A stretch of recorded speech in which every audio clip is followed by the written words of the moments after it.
Hello नमस्कार दोस्तों। आज हम बात करेंगे एमआरएफ स्टॉक के बारे में और जानेंगे इसके इंपॉर्टेंट सपोर्ट और टारगेट के बारे में। साथ ही ये वीडियो आपकी एजुकेशन के लिए है, बाय सेल की कोई एडवाइस नहीं है। फिर भी आप ट्रेड करते हैं तो अपने फाइनेंशियल एडवाइजर से कंसल्ट करें। तो चलिए वीडियो की शुरुआत करते हैं। सबसे पहले अगर आप देखेंगे तो स्टॉक ने लेटेस्ट हाई 1,50,000 का बनाया था और स्टॉक उसी के पास जब आया तो स्टॉक ने यहाँ से हमें रिजेक्शन दिखाया और स्टॉक नीचे की तरफ आता हुआ नजर आया और स्टॉक ने पहला सपोर्ट लेवल हमारा इस कैंडल के हाई के पास लिया और वहीं से स्टॉक ने फिर से हमें दूसरा रिजेक्शन यहाँ पर दिखाया। क्योंकि स्टॉक ने इस लेवल को तोड़ा और गिरावट आई। उसके बाद अगर आप देखेंगे तो ये हमारा एक स्टॉक का स्टॉक सपोर्ट लेवल था जो यहाँ से स्टॉक ने इस लेवल को भी तोड़ा और गिरावट दिखाई। फिर स्टॉक ऊपर आने के लिए तैयार हुआ, फिर स्टॉक ने यहीं से इसी लेवल से रिजेक्शन दिखाया और स्टॉक फिर से नीचे आया। तो स्टॉक ने फिर यहाँ पर लो बनाया और फिर यहाँ पे लो बनाया और अब स्टॉक नीचे की तरफ आता हुआ नजर आ रहा है। अब अगर आप देखेंगे तो स्टॉक में आपको प्रॉफिट कब बुक करना था, पहले तो मैं ये आपको दिखा देता हूँ।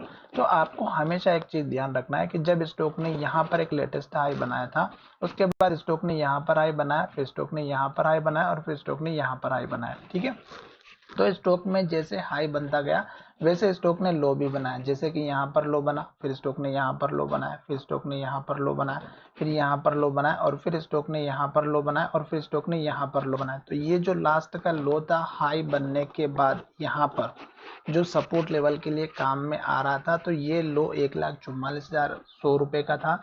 ये आपका स्टॉप लॉस रखना था। आप चाहे शॉर्ट टर्म में काम कर रहे हो या लॉन्ग टर्म में काम कर रहे हो, जैसे भी आप काम करते हो, लास्ट का हाई बनने के बाद जब स्टॉक लो बनाता है तो वो आपको स्टॉप लॉस की तरह यूज करना चाहिए था। ठीक है, तो ये आपका लास्ट का लो था। जैसे कि अगर आप यहाँ पर देखेंगे तो स्टॉक ने यहाँ से लेके यहाँ तक एक अप मूवमेंट दिखा, यहाँ हाई बना और जब स्टॉक नीचे की तरफ आया तो स्टॉक ने यहाँ पर हमारा एक हैमर कैंडल बनाया और यहाँ पर लो बनने के बाद स्टॉक फिर से ऊपर चला गया। तो यहाँ के लिए आप देखेंगे तो ये जो लो था स्टॉक का 1,15,500 का, तो ये आपका स्टॉप लॉस रखना था।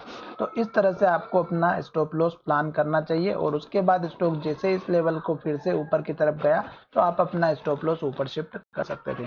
अब अगर आप देखेंगे तो स्टॉक लगातार लो बना रहा है, यहाँ पर लो बनाया, फिर यहाँ पे लो बनाया, फिर यहाँ पर लो बनाया। तो अब अगर आप देखेंगे तो लगातार स्टॉक रेड कैंडल और लो बनाते हुए आ रहा है। तो जब तक स्टॉक रेड कैंडल बना रहा है, लो बना रहा है और लो के नीचे क्लोजिंग हो रही है या उसके आसपास भी क्लोजिंग हो रही है तो आपको एंट्री नहीं लेना है। तो अभी लगातार देखिएगा 3 से 4 रेड कैंडल बन चुकी है और लगातार लो बनते हुए आ रहा है। आज भी स्टॉक ने कल के लो को तोड़ा और स्टॉक नीचे की तरफ आ गया।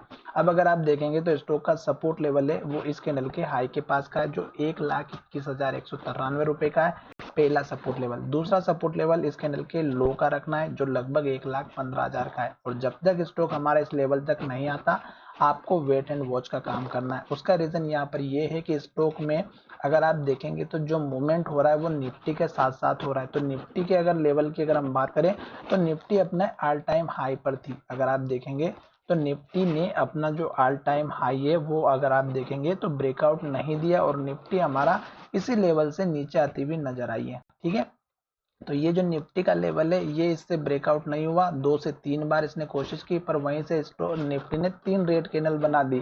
अब मैंने आपको पहला सपोर्ट लेवल इस कैंडल के हाई का बताया था जो कि इतना इंपॉर्टेंट नहीं था क्योंकि निफ्टी उसी के पास में चल रही थी। अब देखेंगे तो दूसरा जो निफ्टी का इंपॉर्टेंट सपोर्ट लेवल है वो यहाँ पर है जो लगभग हमारा बनेगा ये इस कैंडल का हाई, इस कैंडल का हाई। तो इस कैंडल का हाई अगर आप देखेंगे तो 22,126 का है।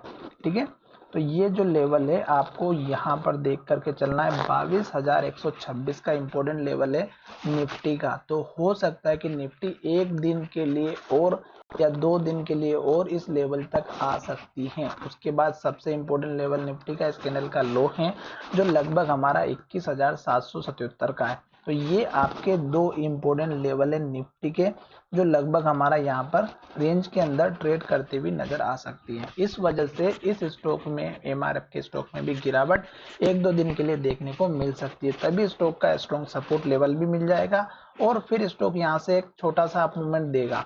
तो उस केस में आपका टारगेट कौन सा रखना है, इस कैंडल के लो का टारगेट रखना है जो कि आपको मैं अलग एक डिफरेंट कलर से मार्क कर देता हूँ। पहला इस कैंडल के लो का और दूसरा इस कैंडल के लो का। उसके बाद हम जो है ये लेवल अगर ब्रेकआउट होगा तो उसके बाद हम ऊपर के टारगेट की बात करेंगे। उसका रीजन यहाँ पर ये है कि स्टॉक अब आ चुका डाउन ट्रेंड में, और जब तक स्टॉक डाउन ट्रेंड में रहेगा, जब तक स्टॉक को एक स्ट्रॉन्ग सपोर्ट लेवल नहीं मिलेगा। और जिस तरह से निफ्टी में गिरावट आई उसी तरह से इस स्टॉक में भी गिरावट आई और स्पीड के साथ में आ रही है। तो स्ट्रॉन्ग लेवल मिलेगा तभी ये स्टॉक रुकने वाला है। तो चलिए वीडियो को विराम करते हैं। धन्यवाद, मिलेंगे नए वीडियो में।